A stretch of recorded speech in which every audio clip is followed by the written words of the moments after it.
Pra gente entender, assim, da onde vieram as pessoas e como foi que elas chegaram até aqui, hoje. Então, vamos lá, a gente quer saber... Obviamente, em algum momento da vida, vocês se trombaram e se conheceram. Mas antes disso, como é que foi até vocês se trombarem, então? Quando você nasceu... Posso começar contando a minha saída de Salvador, né? Eu sou baiano. Salvador, e como que eu conheci o Romã, né? Fernando Bahia? Não acredito. Fernando Bahia. O meu Bahia não, é apelido.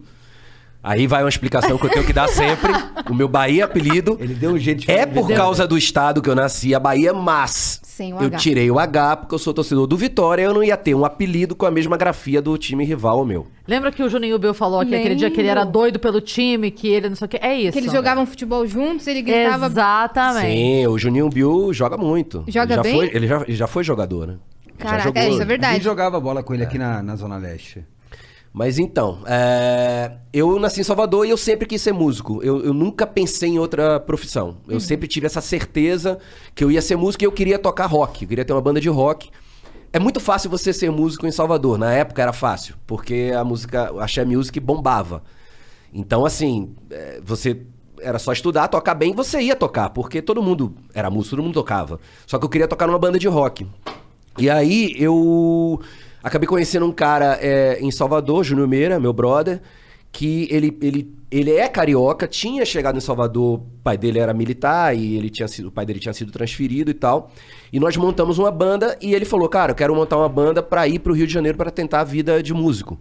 Porque nessa época não tinha internet, não tinha nada. Você tinha que viajar pra tentar. Ou você ia pra São Paulo ou você ia pro Rio. Não tinha nada assim, certo. Na Bahia você ia tocar axé. Então, eu acabei indo pro Rio, pra não alongar muito a história, eu acabei indo pro Rio com esse meu brother Júnior Meira. Fomos morar numa AP em Copacabana, que já tava o irmão dele com outro brother. Então, foi uma época maravilhosa. Você imagina, pô, 4 caras com 21 anos, os 4... Quantos anos você tinha, perdão? Quando você saiu? Eu tinha 21, 22, quando eu saí de Salvador. E aí, nós moramos nós 4 nesse AP em Copacabana, no Rio de Janeiro. Então, foi maravilhoso, imagina. 4 caras... jovens, morando em Copacabana, todos músicos. Tipo, não tinha nada no AP, tinha uma geladeira velha, um carpete com ácaro, mas a gente tava super feliz. Claro. E a gente tava realizando o sonho. Pegou até poste, né? Tentando realizar o sonho. Oi? Pegou até poste também, porque... Cara, assim, a gente não tinha grana. Fez xixi sentado, assim, a gente ia pro Baixo Gávea, que era onde a galera se reunia pra tomar cerveja na rua. A gente colava num vendedor de cerveja ali do isopor, chegava pro cara e falava, brother, a gente tá com tanto de grana, a gente quer beber, a gente compra só com você aqui, você faz um preço, tá? A gente fazia esse esquema com o cara e a gente ficava tomando cerveja com o cara ali. E foi numa dessas idas pro Baixo Gávea que eu conheci esse rapaz que tá aqui. Ah, então peraí agora. Segura o núcleo Bahia da novela, que a gente vai pro núcleo Romã. Argentino. Corta a cena, o diretor foi para outra cena agora. Onde você tava? Como é que é? Isso foi em 94, se não me falha a memória, 93, 94, eu já morava no Rio, Melhorou? Pode puxar. Estamos sem fone? Estamos sem fone. É que daí a gente não tem o retorno. Eu fiz um grande ping-pong em Buenos Aires, Rio, minha vida inteira, porque meus pais se separam quando eu tinha 3 anos de idade. E aí meu pai já estava morando aqui no Rio com a gente, né? A gente estava recém-chegado no Rio. Eu vou voltar mais um pouquinho, essa história é legal. ¿Sos argentino, Soy papá? argentino de Buenos Aires. De Buenos Soy Aires. porteño. Bueníssimo.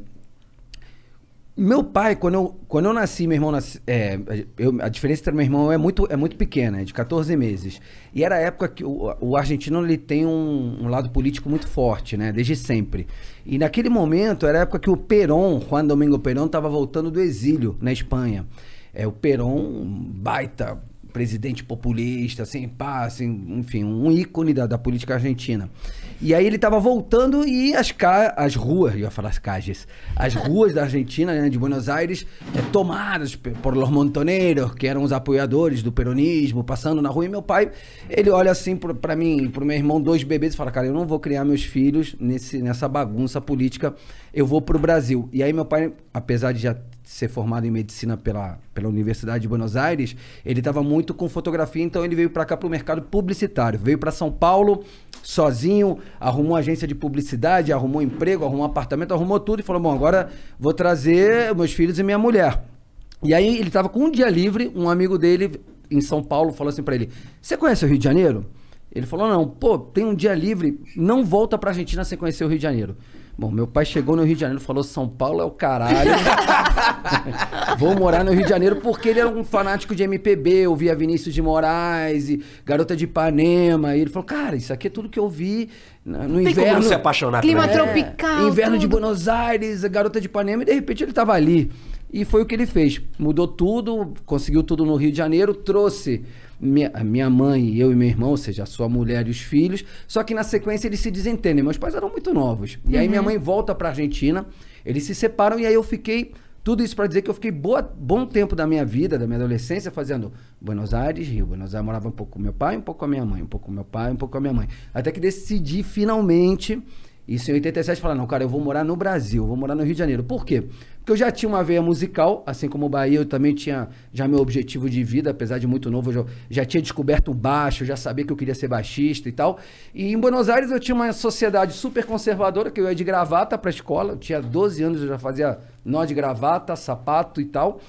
Uma sociedade que você não pode, naquela época, né? Você não podia andar sem camisa na rua que você era repreendido, você não podia subir no ônibus de short porque sua perna já tinha pelo, mas loucura que aqui no Brasil mesmo? era uma sociedade bem conservadora mesmo. Eu falei, mano, eu tenho isso, eu tenho praia, rock, liberdade, vou morar no Rio. E vou correr atrás do meu sonho no Rio. E aí, comecei a ter minhas bandinhas e tal, e em 94 estou no Baixo Gávea, com o PG, que é o batera. E aí continua esse núcleo ou vai pro núcleo de lá? Porque agora Não, aí agora se cruza. Exatamente. Agora a gente tem The Walking crossover. Dead com Fear the Walking Dead. A gente tem, entendeu? As Isso. duas séries se juntam. Você me abordou.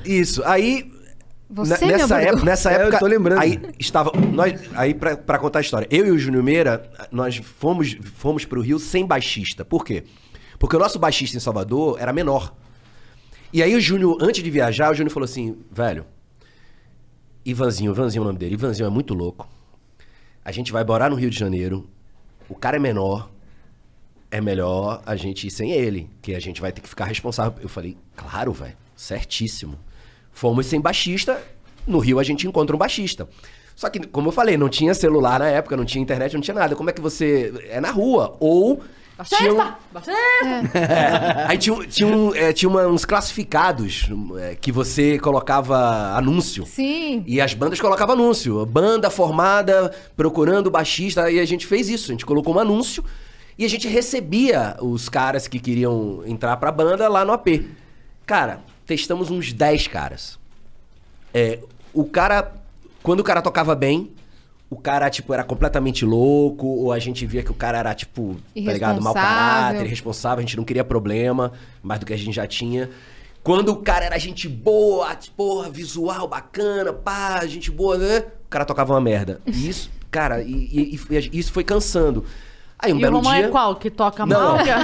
Aí um Os belo dois dia... ou nenhum dos dois? Valeu, Monark. Um belo dia nós vamos por Baixo Gávea, a gente andava com um... Não sei se era um Walkman ou um Discman. Com a nossa demo.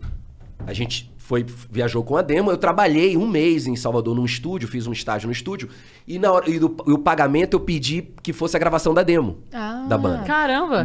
Uma puta estúdio, WR em Salvador. Puta estúdio, assim, era o melhor estúdio. Daniela Mercury gravava lá. Não, todo mundo gravou lá. Preula. Todo mundo gravou lá. Foi o estúdio que fez a Axé Music, assim, na Bahia. E aí eu fiquei lá de ajudante, lá trabalhei lá um mês, uns 40 dias. E aí eu pedi o pagamento, a gravação da demo. E aí gravamos a demo lá. E o Júnior, esse meu brother, ele tinha uma puta noção de gravação já, tanto que ele virou produtor, um grande produtor, ele foi pra esse caminho de vida.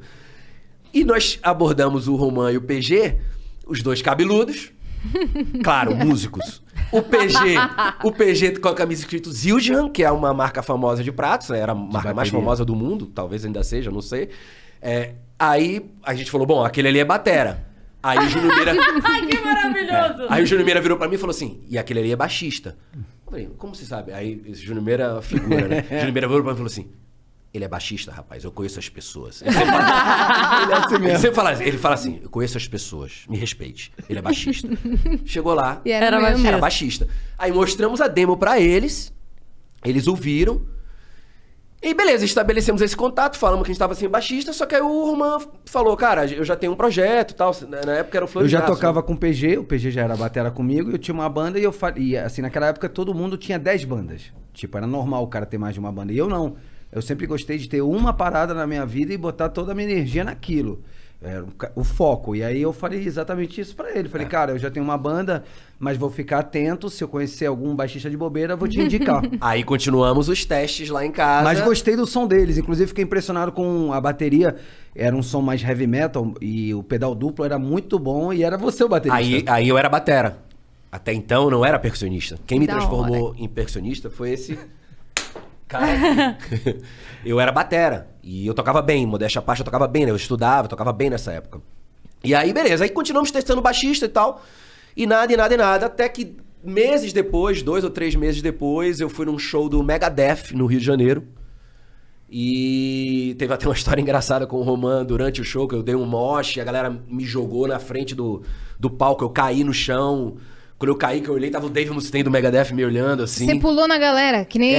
A galera foi levando ele até o galera palco foi e levando. jogou ele no palco. Não, pera, calma. Do chão até a galera te jogando no palco, o que foi que aconteceu pra você ir Você parar aqui pula, em você cima? sobe. Eu pulei na galera e a galera foi me passando. A galera foi me passando. Eu fui surfando no público deitado. Todo mundo, Sim. jogando Bahia. Tá. Jogando Bahia. E jogaram o Bahia entre o Ele fala dele palco. na terceira pessoa. Jogaram o Bahia entre o palco e o público. Onde só tem os seguranças. E Sei. eu caí no chão. Eu nem vi o que aconteceu. Eu só abri o olho, eu tava no chão, com o Dave Mustaine do Megadeth me olhando assim. Caralho, Deus, né? Deus, né? Será que eu Aí- cheguei no céu? É. Aí um segurança já pegou, já me levantou. Um me levantou, o da frente já me deu um chute no saco. Quando eu fiz assim, o outro já veio, já me deu um mata-leão e já saíram me levando. Nessa que... E você nem fez de propósito. Eu não fiz nada, me jogaram. É normal, né? Coisa de show. Ah, despreparo da segurança. É. É um show de rock. Quem nunca? né? 1994. Mas, exato. Esse 1994. é um dado não tinha que- celularzinho pra filmar e depois... Era outra galera. Sim. O que acontecia, ninguém ficava Sim, sabendo. era meu amigo. punk. Era de verdade. Eu só ouço, nessa que estão me levando, eu só ouço uma voz assim. Ele é filho de desembargador, ele é filho de desembargador. Eu olhei assim, era o Roman tentando me salvar. Porque eu tava lá no show também, e aí eu vejo um cara sendo espancado pelo segurança, e eu olho assim e falo, mano, é aquele maluco que me abordou no Baixo Gávea. Eu não tinha encontrado ele antes Eu do conheço show. esse cara. Caralho. Olha que louco. Mano. Ele me viu sendo levado Eu falei, mano, é aquele maluco de Salvador que tá procurando baixista. Achei mó covardia e aquilo. ele teve atitude. Puxa. Ele podia não ter o falado microfone, nada, né? Puxa, E a... Pode ir pra trás. Aí você leva ele. Aqui assim, né? Pode deixar Boa. ele pertinho. Isso. Bem poderoso chefão. Sim, e aí você viu... E aí eu vi o Bahia sendo levado pelos seguranças, reconheci o maluco lá do Baixo Gávea que tava atrás de baixista. A gente não tinha se E visto aí, no show. Só que, mano, eu era um frango assado. Eu tinha 64 quilos naquela era só cabelo. E aí eu apelei pra carteirada, né? O cara é filho de desembargador, larga o O cara! segurança virou pra ele, eu lembro disso, o segurança virou pra ele e falou, cala a boca, senão você vai também. Aí eu... Calei a boca. Você tentou. A atitude Tentei. foi só ali até a Tentei. metade. Aí, bom, me Tentei. colocaram pra fora, eu vi as últimas 5 shows do lado de fora, até o pessoal lá falou, pô, não precisava disso e tal. Eu falei, beleza. E na saída, eu tô indo embora já com o Júnior Meira, esse meu brother, tô indo embora e aí eu ouço, ô, baiano, baiano, baiano. Era o Roman. Aí ele falou, e aí, cara, encontraram o baixista? Porque 2, 3 meses depois do nosso encontro lá no Baixo Gávea. E não tivemos contato nenhum entre esses 2 encontros. Não tinha celular, não tinha nada.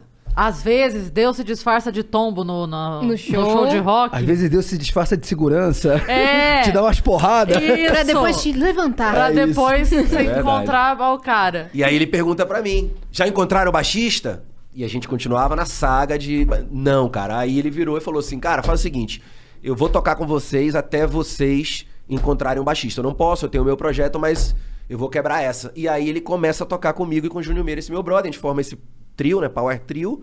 Fizemos um show no Rio de Janeiro, no Garage, lendário Garage.